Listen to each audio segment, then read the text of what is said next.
Hello, what's up, and welcome back to my channel, Roam with Rach. If you don't know who I am, my name's Rachel and I make videos on fashion, travel, and environmentalism. So if you like any of those things, you should consider subscribing to me. I feel like standing for today's video. I feel like I've been sitting down so much that I feel like I need to move around lately. In today's video, I'm going to be talking all about different apps that I used when I was backpacking Southeast Asia. Now, I feel like a lot of people find my channel based on my Southeast Asia packing videos or my Southeast Asia vlogs. I will leave a link to my Southeast Asia playlist, which has everything in there, because a lot of people love to backpack Southeast Asia, and it makes sense why. Honestly, my Southeast Asia trip was my favorite backpacking trip that I've done so far. Some things that I wish I knew before I went to Southeast Asia were the apps that I would need to utilize. Some of them are like classic traveler apps that you can use on any trip, and then some of the apps in this video are specific to backpacking in Southeast Asia. So let's get into it. Let's talk about the apps.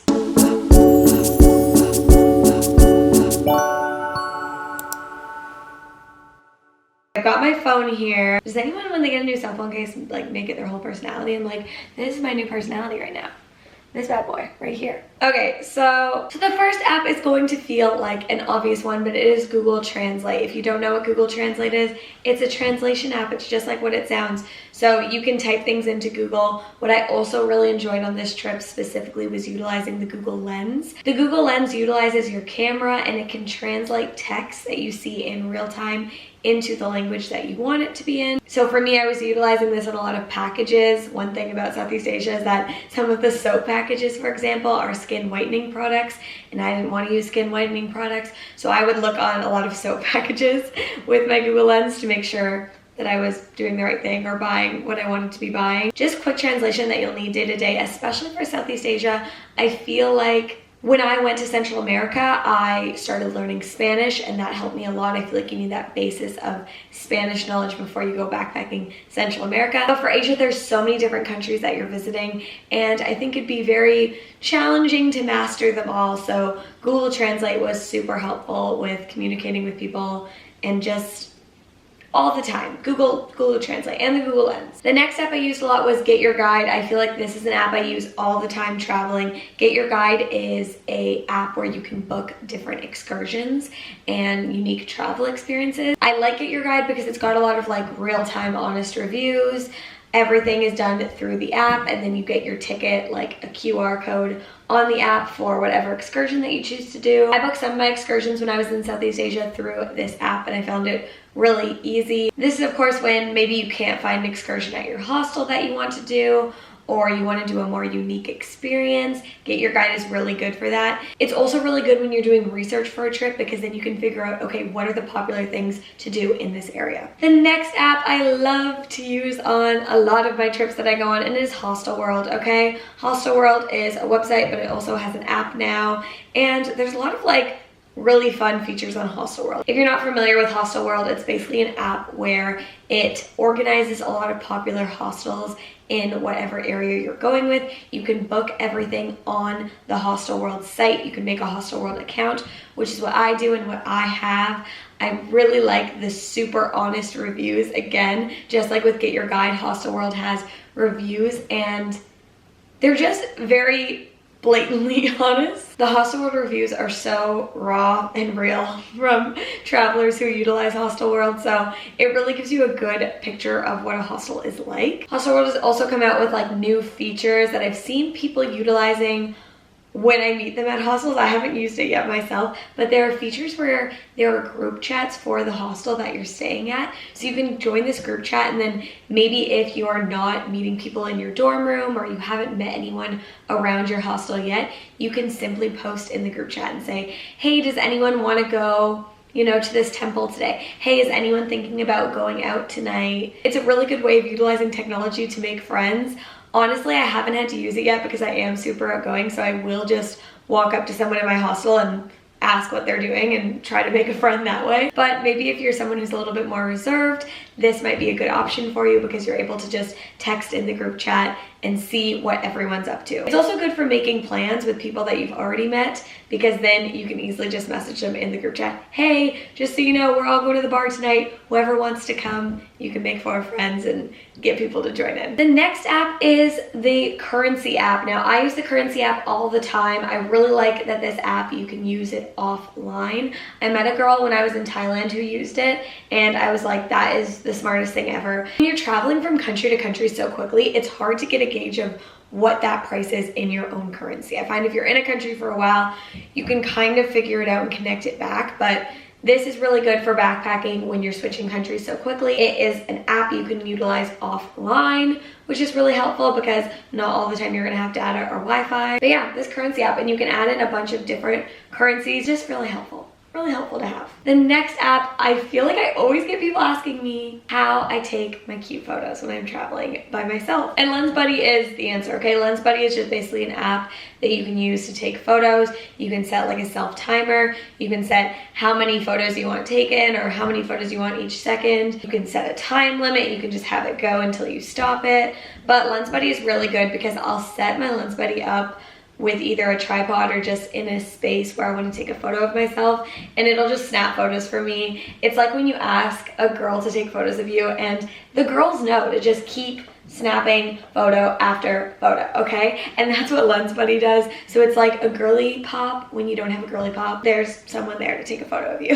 Here's an example of some of the photos that I've taken using Lens Buddy. Again, super helpful. So if you want to take cute photos, get Lens Buddy. It's also good for different angles because you can kind of like set it up at an angle and then have it snap a bunch of pictures, and if you don't like that angle, you can shift and maneuver it. Sometimes it's a trial and error process, but if you want to get a cute photo and you're by yourself, you got to do what you got to do, okay? Next one is NordVPN. This is the VPN that I use when traveling to keep me safe from any cyber attacks. So basically what you can do when you create an account on the app is you can go in and select the virtual private network that you want to utilize.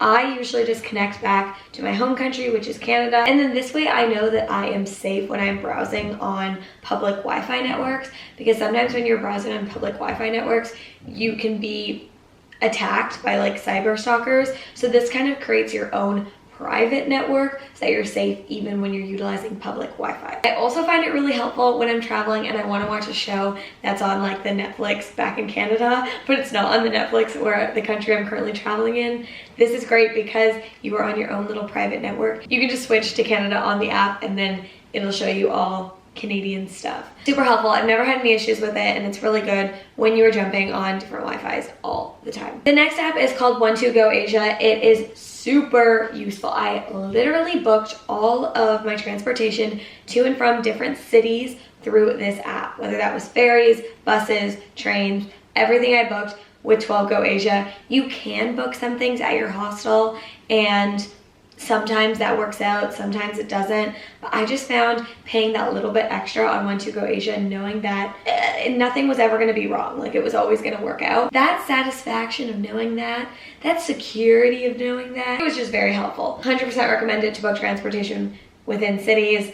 I've never had any issues, and I was backpacking for like 3.5 months with it. The next app is Google Maps. I prefer using Google Maps over the Maps app that comes with your iPhone. I just find Google Maps is more easy to navigate, it works better in more cities, and it connects with different things. It can connect with like different ride sharing apps, which is really helpful. When I was just in Sweden and Denmark, it connected with like the bike rental or the scooter rental that I was using, which is very helpful.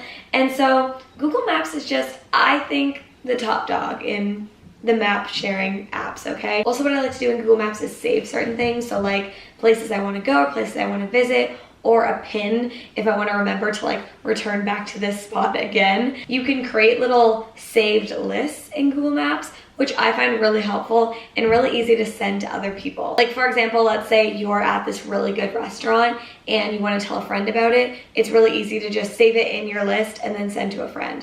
It's also really good when you're planning out travel because you're like, okay, I've already looked ahead at where I'm going and I can save a couple spots that I want to visit. That one's a no-brainer, but I had to share my favorite uses of the app. The next app I love to use, I'm a Google girl, I guess, okay? Google Docs, for those of you who don't know, is an app where you can edit and share a document in real time. So basically, I create all my travel itineraries on Google Docs, and then I share it with my boyfriend, my mom, my friends, my family, whoever wants to know where the heck I am at that point in time. I really like it when you're backpacking because sometimes you don't have everything planned out to a T and you're editing and adding things in real time. So this was good because my mom, who would religiously look at my Google Docs, was able to see, oh, this is what Rachel's doing, this is what she's changed, I see you're going here instead now, without me having to text her or text everyone all the time about what I'm doing. It was just check the Google Doc, you can see where I am. I even like checked off like different things that I've done, so then my mom would see when I check it off, she would ask me about it later that day. Then your family knows where you are, and if something's wrong, they can call you or call the local authorities. Hopefully not, okay, knock on wood. The last app I would recommend getting is the Grab app. Grab is like the Uber of Asia. It's super easy to book rides on there, not only in a car, but also in a tuk-tuk or a motorbike. You'll notice that some of the tuk-tuk and the motorbikes have cheaper options. It worked in a lot of Southeast Asian countries, so definitely recommend downloading that before you go. Then you have it and you're ready. Something I really like about the Grab app is that you can actually pay in person, so you can choose to link your card to the app, but I much preferred paying cash for most places that I was in.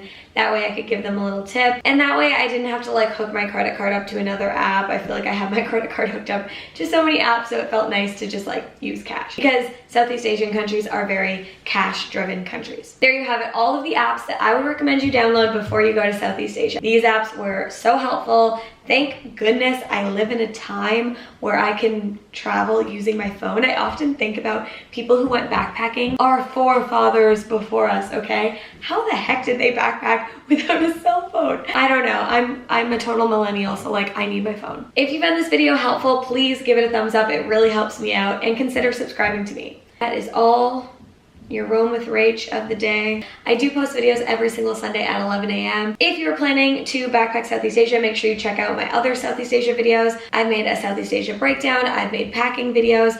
I've also made a video not specifically related to Southeast Asia, but how to plan for a trip, how to budget for a trip. Those are really helpful as well. But yeah, that is all for this video, and I will see you guys next week. Bye.